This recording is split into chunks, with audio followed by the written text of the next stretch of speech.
Hello everybody, this is Wheel Trouble and this is Let's Play Obduction Chapter 2. Last time when we left off I was going to tell the nice little man in the tin can that we had gotten the power back on. This episode picks up pretty much right where we left off. I took a few extra steps just to get across the courtyard and past the beam of sterility to get this started. Without further ado, let's go.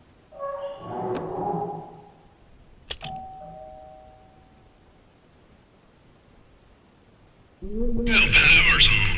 Did you come back for a medal? Sorry, I don't mean to neglect my manners. My name is Cecil.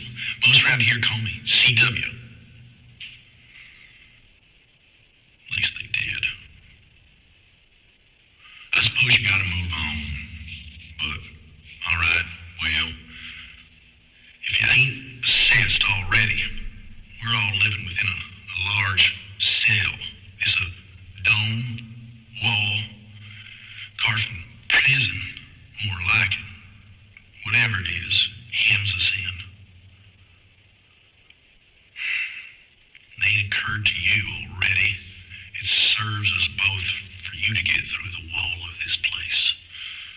I locked up the wall with that Mofang device. That red beam up yonder. Gotta make this work and get home.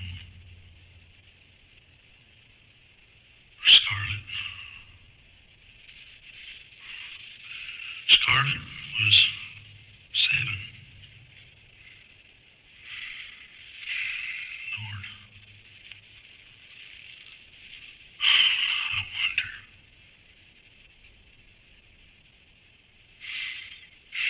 That red beam. Kind of curious who Scarlet is. I'm guessing it's his daughter or his niece.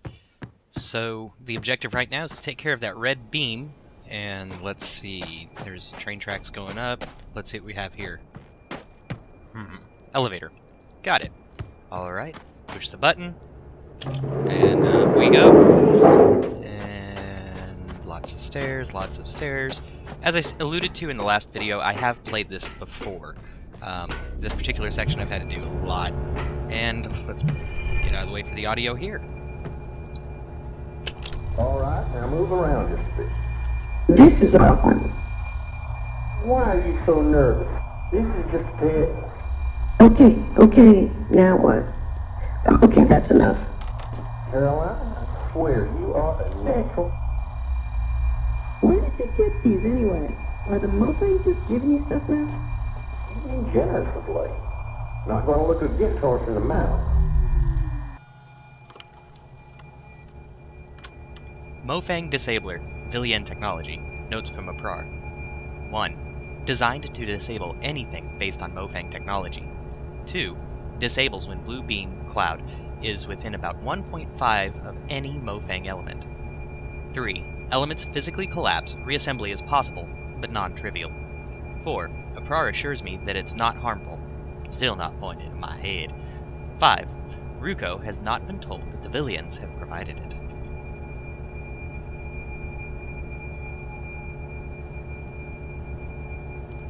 Lockdown list. Lock Tree Gate, lock Farley's house, lock Lower Tower, lock Upper Tower, lift minecart into workroom, turn on Mofang Disabler, shut garage door, pump water from tree roots, turn on Imager rocks, close swing bridge, divert river, turn off power, activate the dome disabler. This is all really important as these are quests, so to speak, in order to get this area ironed out so we can actually leave. So if you want to write this down on a scratch pad so you can reference it later as we play through, you're more than welcome to.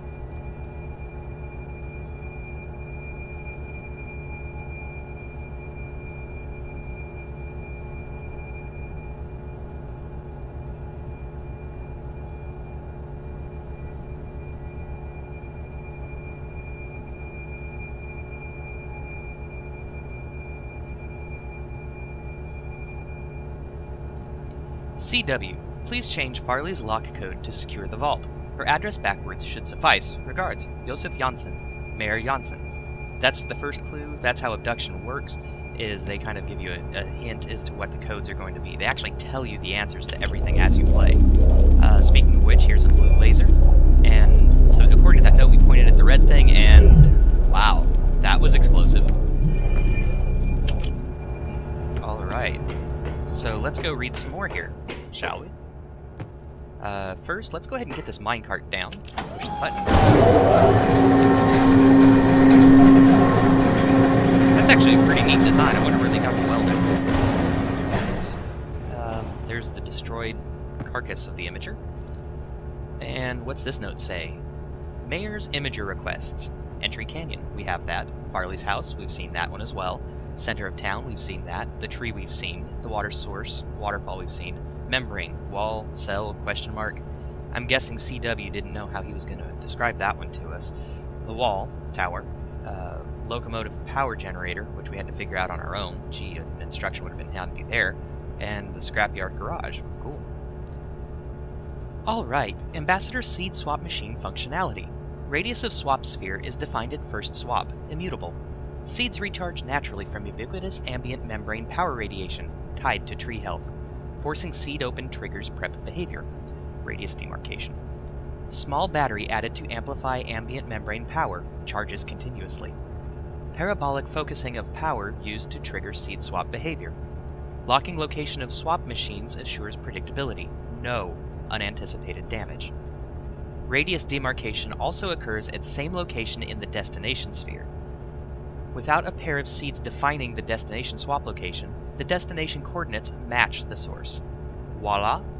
Swapping on demand. Now this is really important too because we're going to be using these throughout the game, so now we know how they work. The cool thing is, it also means that they had discovered how to use their sphere for continuous power. So really the train wasn't even necessary. Mofang Solid Volume Projector. Dimensional projector produces apparently solid apparitions with light, volume, and some sort of simulated mass. Ruko says all projectors will have similar power levels and communications protocols.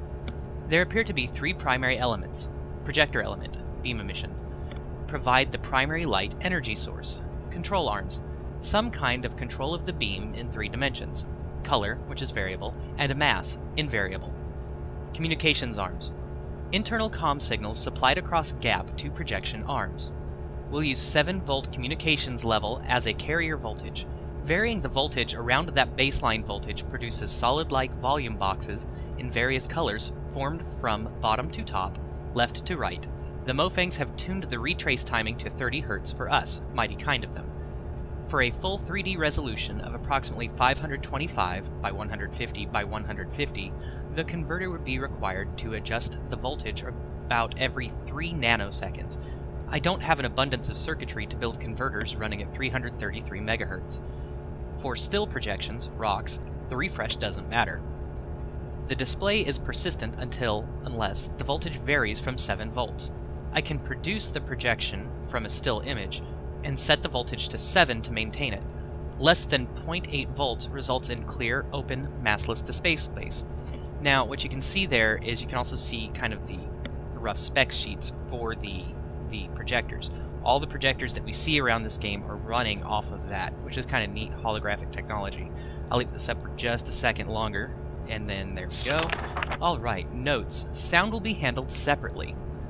Some projection noise, slight shimmer from radio interference maybe? 3. Moving image corruption noise toward bottom of projection. 4. Images above projection arm bounds are possible. 5. Checking for potential hidden lethality, Mayor's suggestion. Checks out. I can't find anything destructive. 6. Consistent, spurious, very high frequency background carrier. No idea what that could be.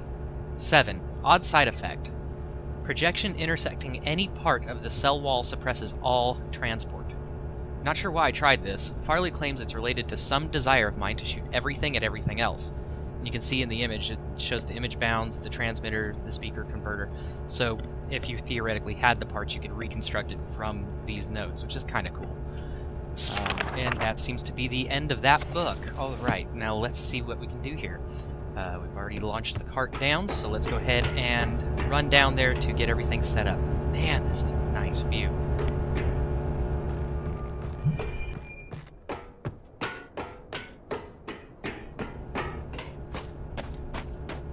Oh, great. We got across the beam of sterility? Well, he said no damage. No damage, right? Right? No, I'm certainly not having kids now. Alright, let's go ahead and crawl into this little contraption. And let's see what we can do so we can get that red beam shut off. So we have the on-off button there, and then in order to convert to movement, we have to flip this switch here. There we go. Alright. And we're riding on rails, quite literally, so we're limited to the bounds of where these rails can go. I wonder how we're going to get a good aim on that device so we can shatter it.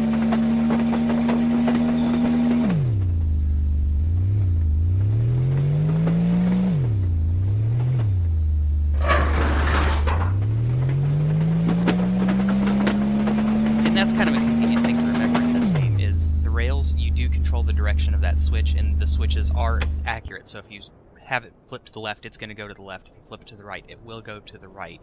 That's based on an old railroad convention. Wow,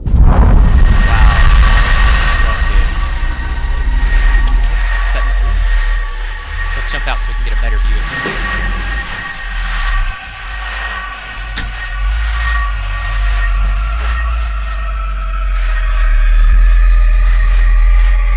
Alright, and that's what CW was talking about when he said that the red beam was preventing all transport through the sphere.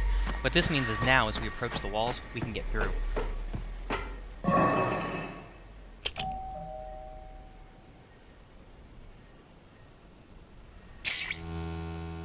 gonna have to get through the wall of this dome.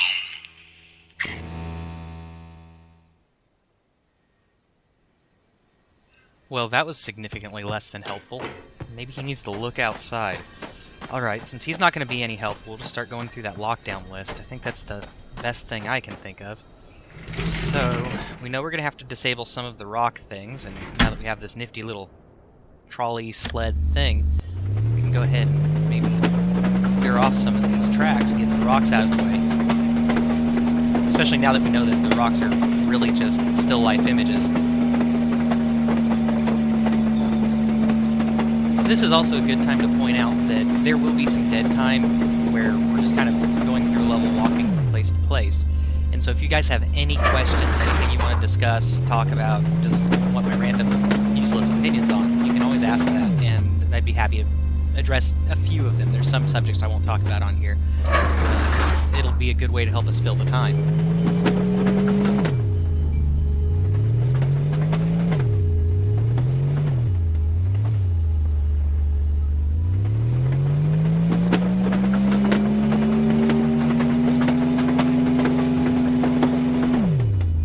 I don't know if you guys can see it here, but those rocks have a slight red shimmer to them. That's a clue that it is being used through a projector. Those are projected rocks, not real rocks. And I realize I'm moving the camera just a little bit quick, but here we go. You can see it as I angle to it, and see how that just dissolved? We've just unblocked that path. So we're going to do that to a few separate spots so we can start opening some doors. Like previous games that Cayenne Studios has done, the whole point is just unlocking everything you can in every room and exploring the environment as fully as possible.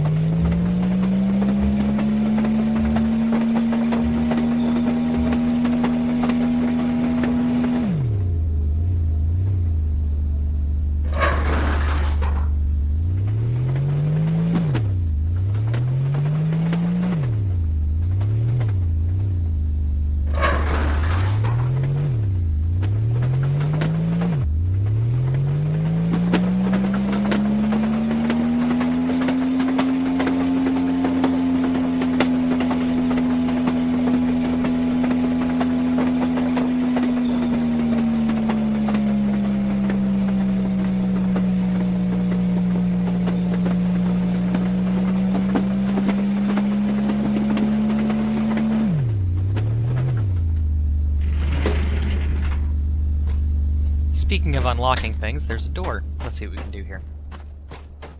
I wonder why they blocked this area up. It doesn't seem to do much.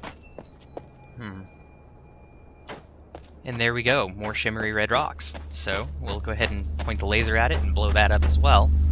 And we'll keep moving on. It is amazing seeing how that technology goes up against ours. See our little electric generator, and then you see that elegant little laser beam. Kind of neat.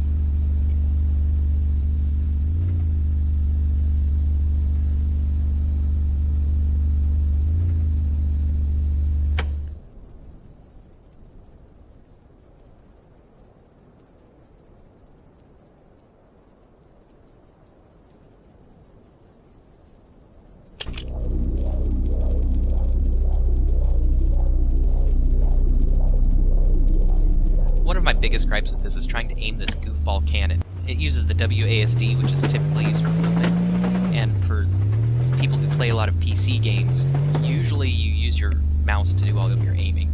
So using WASD to try to make sure you're lined up for a shot is very non-intuitive. So, oh well. Cayenne Studios was aware of that, but that's not how they designed this. They wanted to keep the controls as simple as possible, specifically because they did intend this game to be played with the Oculus Rift. Again, if any of you want to crowdfund that for me, I'm not going to say no. This will be our first time going through the wall, so I'm going to take this one fairly slow. You can kind of see as you approach the wall where you're going to end up. And there we go. We are all the way on the exact opposite side of the sphere from where we go through. Those bugs are everywhere. Good grief. Okay, so we have a sliding ladder there where the latch is up top, so we'll have to find a way up there. Okay, I can't climb on top of those, even though I could in real life. Game design point of frustration. Another gigantic bug. Man, those are weird.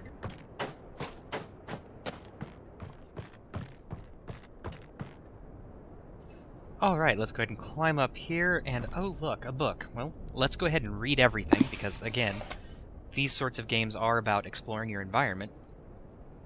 New arrival inventory check-in. CRT, short hoses, 2 switch, small tree, leather pouch, power supply, large... This is just an inventory. Boring. If you guys really want to go through this, you can go through it on your own time. Just pause the video, copy down what you think is important. I don't see anything personally. Good view, though. Alright, let's go ahead and unlock this area so we can get to it later on from a more convenient standpoint.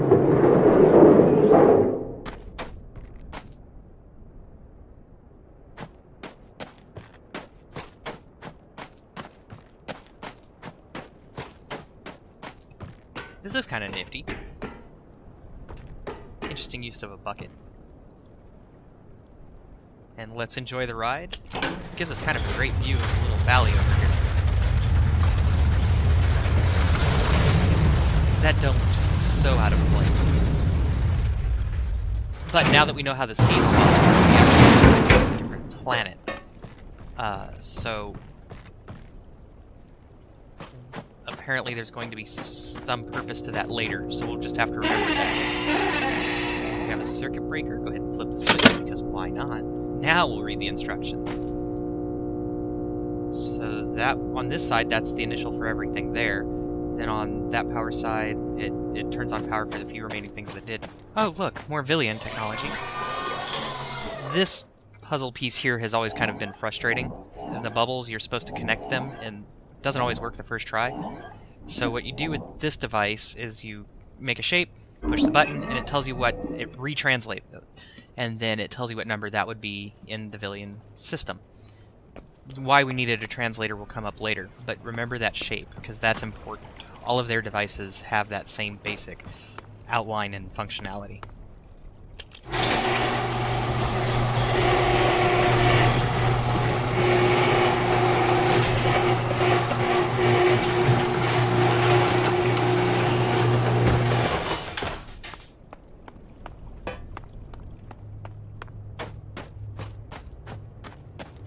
Alright, so the next step is going to be to try to unlock Farley's.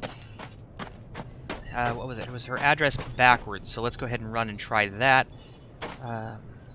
Wait, I think I remember the numbers, so I'm going to go ahead and run back.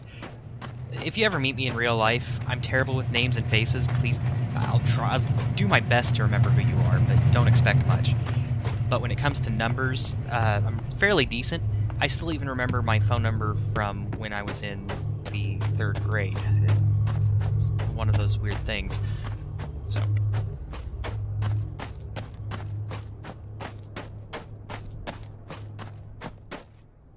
Now, it was 1436, and so we're going to type in 6341. Get the nice green confirmation, push the door open, and here we go. Now, they said this was the vault. Helps if I get out of the way of the door, doesn't it? Okay, run through here. These guys were busy. That would be a wall, with that same gray kind of color that we see in that dome out in the courtyard. Almost makes you wonder if it's from the same kind of strata.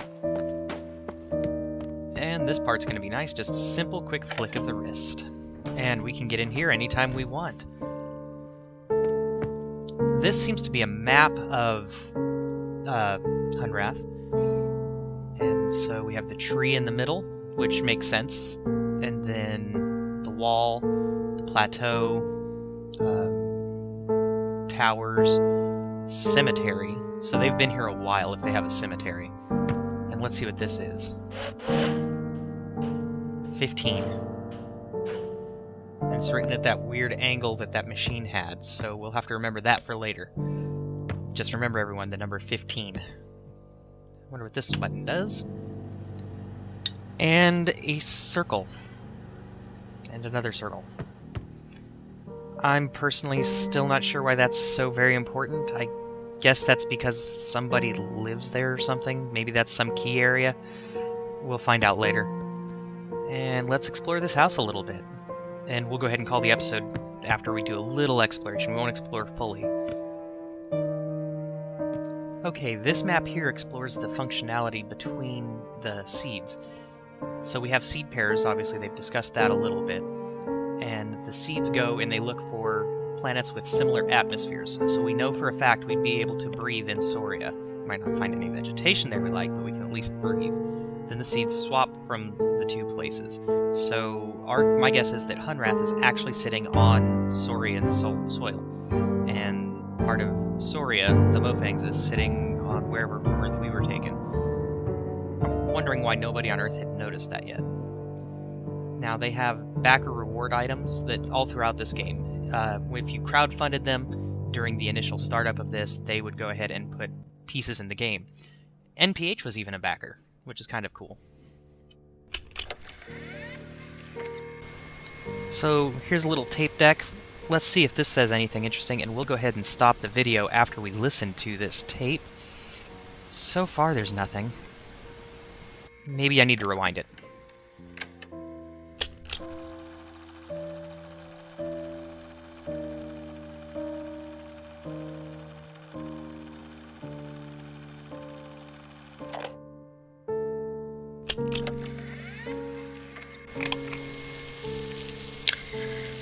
Well, I feel like I should say something.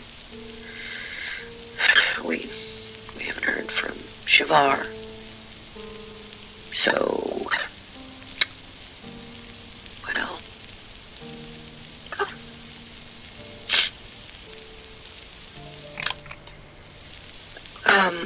so we assume that Shavar, well, the attack is inevitable. We just don't know when. So, Shavar and her family, and others she trusts, I guess, well, they'll arrive when they can, without giving, like covertly.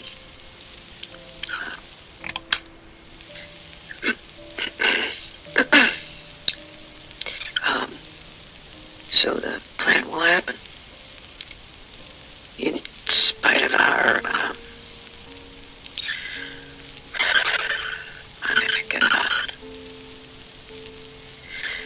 we're locking down as much as possible here and moving everybody out. CW will stay here, and I'll go to Murray at the last possible moment. Most are gone. There's just a few left here now. The mayor got out early. I don't even know why I'm recording this. It's like somehow we'll live on or something. I guess this has meaning if someone listens, but who? A new one? A new arriver. Oh, God, the kiosk out front. I need to update that message.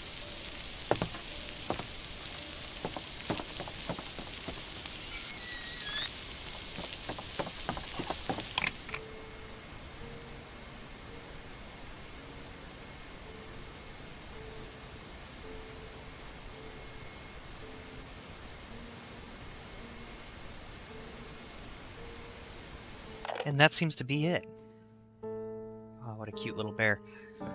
But yes, kids, we had these things called cassette tapes, and they went similar to a miniature reel-to-reel. So in order to hear what was on them, you had to start from the very beginning. Very interesting little grotesque creatures. I wonder what that's about. We'll probably find out a little later. After all, kids tend to draw things that they've been around. This also means that kids have been here. So, people are breeding? Good to know. Anyway, this is Wheel Trouble. We're going to go ahead and check out here, and next time we're going to continue unlocking doors. We'll see you guys. Have a great day.